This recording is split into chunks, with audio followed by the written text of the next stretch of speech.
Hello दोस्तों, मैं हूं आपका दोस्त और होस्ट। स्वागत है आपका आर्या फिजिक्स पॉइंट पे। आज हम लोग करने वाले हैं बीएससी पार्ट 1 फिजिक्स पेपर 1 के साउंड चैप्टर का तीसरा क्लास, थर्ड क्लास है आज हम लोग पढ़ने वाले हैं स्टेशनरी वेव्स के बारे में। तो स्टेशनरी वेव्स है क्या? अगर दो वेव्स जो कि सेम एम्पलीट्यूड के हो, सेम फ्रीक्वेंसी का हो, वो एक दूसरे के अपोजिट डायरेक्शन में ट्रेवल करके सुपर इम्पोज कर रहा हो, तो जो रिजल्टेंट वेव मिलेगा उसको हम लोग कहते हैं स्टेशनरी वेव्स। ऑलराइट, देखते क्या है ये। When two identical progressive waves are traveling along a straight line in opposite directions, हम लोग प्रोग्रेसिव वेव्स के बारे में पढ़ चुके हैं। क्या होता है? वो आगे बढ़ता है। जो प्रोग्रेसिव वेव होता है, वेव से वेव टकराता है, वाइब्रेट होता है पार्टिकल, वो आगे बढ़ता हो जाता है। जब दो identical progressive waves straight line में ट्रेवल करता है एक दूसरे के अपोजिट डायरेक्शन में, तो वो एक दूसरे को कंबाइन करते हैं, सुपर इम्पोज करते हैं, और जो वेव बनता है उसे हम लोग कहते हैं स्टैंडिंग वेव या फिर स्टेशनरी वेव्स। तो when two identical progressive waves are traveling along a straight line in opposite directions, then they combine to form a new type of waves which spread and seize in a certain distance. This type of wave is known as standing waves or stationary waves. The points of the wave where the displacement of the particle is zero are called the node points, and those points of the waves where the displacement of the particle is maximum are called antinode points. These points are produced alternately at the same distances in the wave, and the distance between two consecutive node or antinode points is called equal to lambda by 2 के इक्वल होता है। तो जहां पर वो minimum distance होता है, ये पॉइंट एन पे होता है, इसको कहते हैं हम लोग नोड। और जो मैक्सिमम डिस्टेंस होता है उसको कहते हैं एंटी नोड। और जो दो नोड पॉइंट है या फिर दो एंटी नोड पॉइंट है, उनके बीच का जो डिस्टेंस क्या होता है? लैम्डा बाय 2 होता है। The frequency of the resultant wave is equal to the frequencies of the component waves.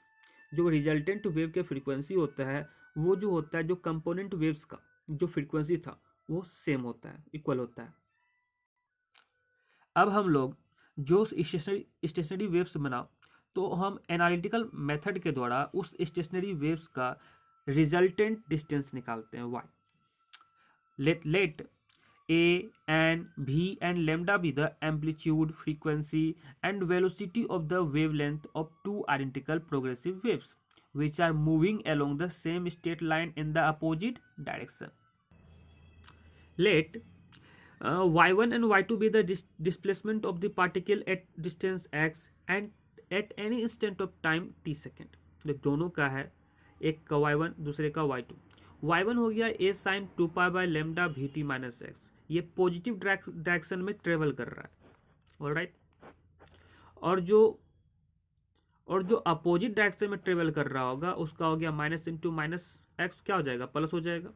तो y1 क्या हो गया? a sine 2 pi by lambda v t minus x, और y2 equal to a sine 2 pi by lambda v t plus x. By the principle of superposition of waves, क्या होता है superposition of waves का principle? आप लोग पढ़ चुके होंगे।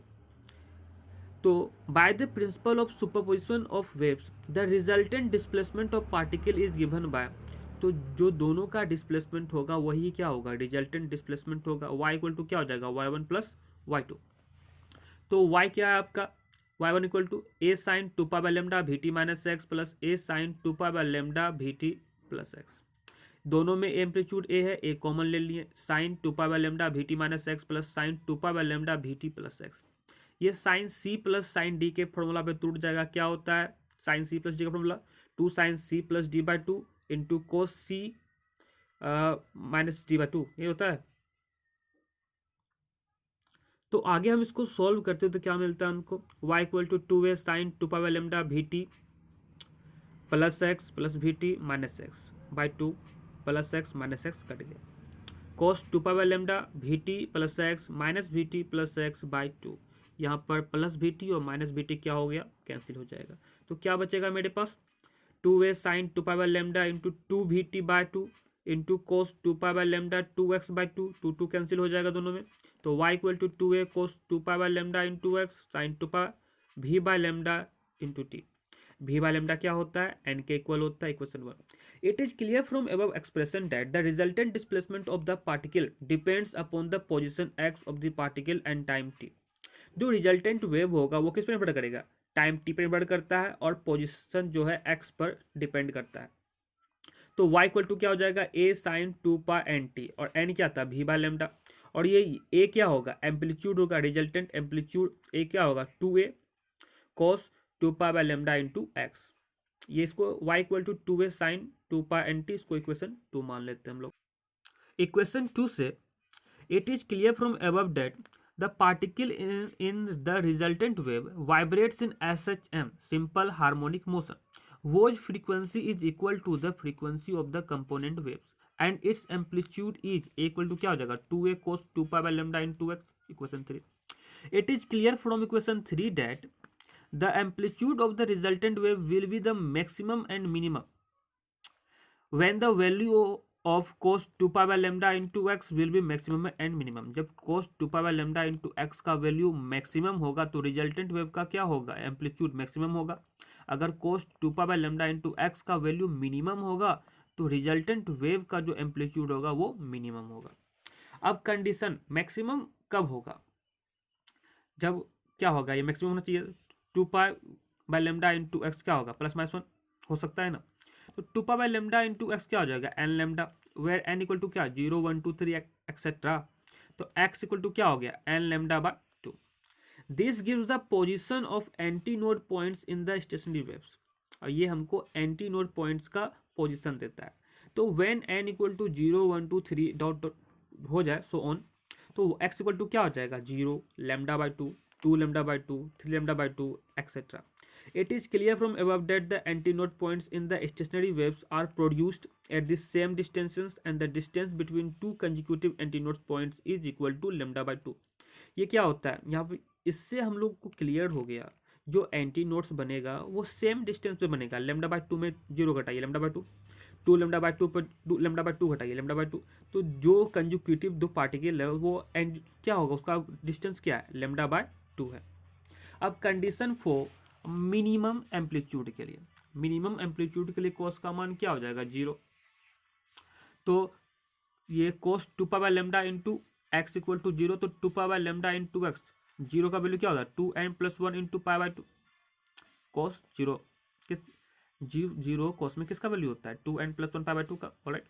वेयर n इक्वल टू क्या हो जाएगा 0 1 2 3 सो ऑन, तो x इक्वल टू क्या निकल गया, पाई पाई कैंसिल होकर x 2n+1 into lambda by 4, equation 4। This gives the positions of node points in the stationary waves when n equal to 0 1 2 3 etcetera so हो जाएगा, तो x का value क्या निकलेगा, अगर n का वैल्यू 0 होगा तो x का value pi by lambda by 4, x का वैल्यू अगर 1 होगा तो क्या हो जाएगा लेमडा 3, n का वैल्यू अगर 1 होगा तो क्या होगा x equal to 3 lambda by 4, अगर 2 होगा तो 5 लेमडा बाय 4 सो ऑन।